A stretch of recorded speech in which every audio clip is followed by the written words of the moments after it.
നിങ്ങളെ പറയൽ മാത്രം ഉണ്ടാവുള്ള. എന്നോട് കൊണ്ടാ നീ ആരാണോടാ എരപ്പേ? നീ എന്റെ വെട്ടത്ത് വരരുത്.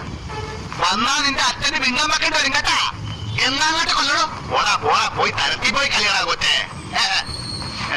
കുറെ നേരം ഞാൻ കേൾക്കണം.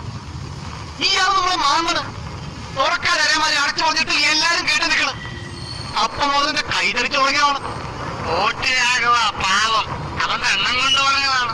അത് എന്റെ വെക്കട്ട് കയറ ഇനി ഞാൻ വിളിക്കല്ല. പങ്കായം വിളിക്കണ കൈ തന്നെ കാണിക്കും. എന്നാ തല്ലി നോക്കാടാ, തല്ലി തന്നെ തീർക്കാം. ഒരരയും വന്നിരിക്കണം. നീ ആണാടാ അരയൻ? നീ ശരിക്കും കടല് കണ്ടിട്ടുണ്ടാ? കടലിലെ ഉപ്പുമുളക് അറിയാവാ നിനക്ക്? അയിലേം ചാളയല്ലാതെ ശരിക്കുള്ള മീന് നീ കണ്ടിട്ടുണ്ടാ? കൂട്ടാട്ടം മുട്ടിപ്പോയാ.